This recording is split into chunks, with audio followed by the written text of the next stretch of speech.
Sisters and Brad too today. Yay. And it's This Day in Disney for October 9th.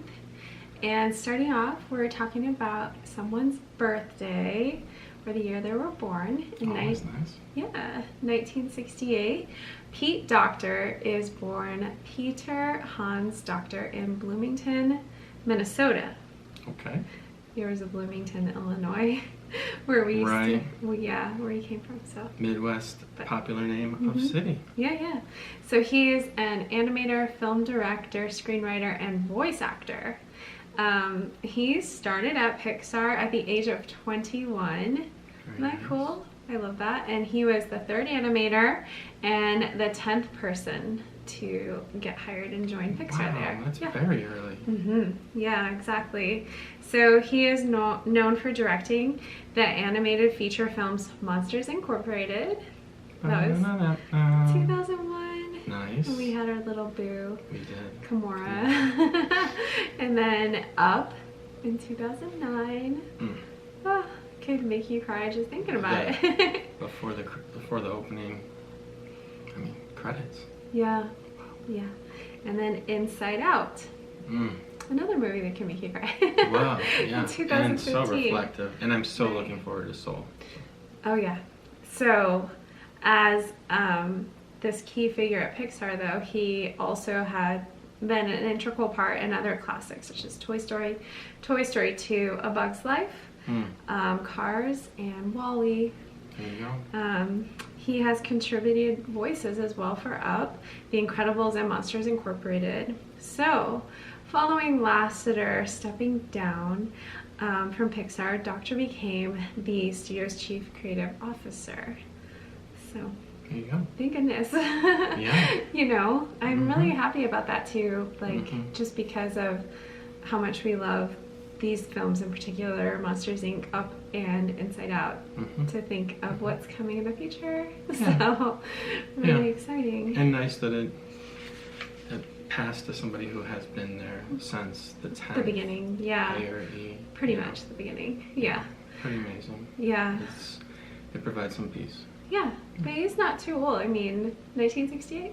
Not too long ago, right? There you go. He's married and he has 2 children, one of which, Elle, has a speaking part in Up as young Ellie. Really? Yeah. How nice. And she was the inspiration for Riley in Inside Out. It's just so sweet. Isn't that sweet? Wow. And I hope I said her name right.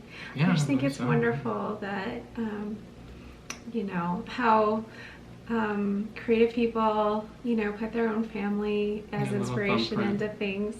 It's really, really sweet. Nice. So, love that. So, he's a Christian by faith, and he actually talks about that though he incorporates his personal morality into his work.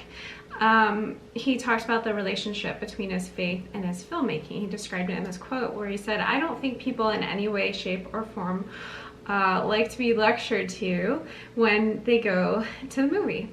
They don't come to be taught. So in that sense, and in terms of any sort of beliefs, I don't want to feel as though I'm ever lecturing or putting forth an agenda." So I just wanted to share that because I feel like there's a lot of different ethnicities and beliefs and all sorts of people at the Walt Disney Pixar, company and Pixar that work together. And, you know, they don't necessarily hide who they are or what their faith is or whatnot, but they don't let it, you know, conflict and put forth some kind of agenda, you know, at least, you know, that's something he feels. These are not films devoid of teaching. I mean, with, you know, deep, like, humanity and warmth and penetrating, dare I say, even, like, prophetic. I mean, WALL-E and stuff like that, we don't even know. Yeah. We don't even know. Inside Out, I'm pretty sure in some therapy places people are use using it for sure. It's a wonderful tool. Help children, especially. Yeah, we're not psychologists, but we just assume. No. Well, I have heard and seen that be really beneficial for children, especially to talk about their feelings on their emotions And I really, really love that. And so anyway, as Pete Docter, as a young Pete, he wasn't super like outgoing person. He was more introverted. He spent a lot of time playing outside by the stream and stuff like that.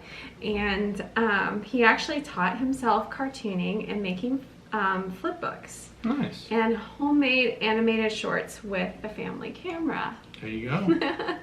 So that was his early beginnings. And that, you know, hey, if you are a young kid watching this, use the tools you got. Yeah, just do it. Create, make fun stuff, because you can actually get a job doing the things you love. You know, I always say that on here if you've been watching for a while. But next up on this day in Disney, in 2003, one of our favorites, Wishes, a magical gathering of Disney dreams, debuted at Magic Kingdom at Walt Disney World in Florida. So we love Wishes, and I decided to put on some ears today to film this, to celebrate Wishes, because we miss Wishes. Very much. So it was hosted by Jiminy Cricket and the Blue Fairy. So couldn't find two better hosts. I mean, we love Happily Ever After. We do. We do. We really, really do.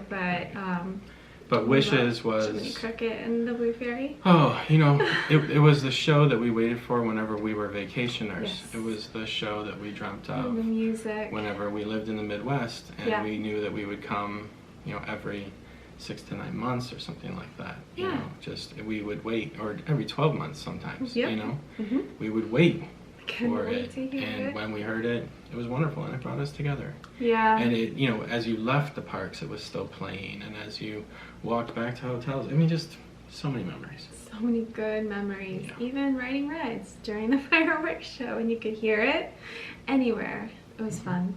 So the show revolves around wishes of famous Disney characters, good or bad.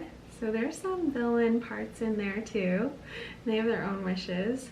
The lights on Cinderella's castle changed, colors throughout the show, and then there was the wishing star that would shoot off, you know, shoot up through a couple times throughout the show, and it would like crest 100 feet above the castle spires. I also forgot to mention the fireworks shells. There were 683 fireworks shells. Yeah. So pretty much everything we enjoy now, those elements we still enjoy now in Happily Ever After, a lot of them. But I was really hoping for an encore performance for the 50th. At least a couple of select nights. Well, I mean, it hasn't happened. That's right. Yeah, we have time. So Tinkerbell also appeared, and which, you know, love that part. I love Tinkerbell. I do actually look up at her wire right now, thinking, she needs to practice. Let's just start the fireworks again. I hope she's practicing. I hope she's practicing. But why would she have to practice? She flies. Well, that's right. She's a natural. She is a natural. So it was presented last time, May 11th, 2017, and was replaced by Happily Ever After the next day, May 12th, 2017. So I really think that's interesting with fireworks show, that they could just be like, one day it's Wishes, one day it's Happily Ever After. Amazing. Unlike rides where and they do like, it for ticketed events too. You know, just introducing the show. So they're masters of it. Yeah, they're so smart. So there was Wishes versions for you know, the Halloween party and the Halloween. Yes, exactly. So so much fun. We loved it. It was good. It was a lot of fun. But yeah, so that's it for this day in Disney, and we hope we get the fireworks back soon. To be honest, they're gonna come. There was some testing going on. Yes. So, yeah. Oh my goodness. So they're coming. They're coming. Yeah. So that's it, and we'll see you guys next time.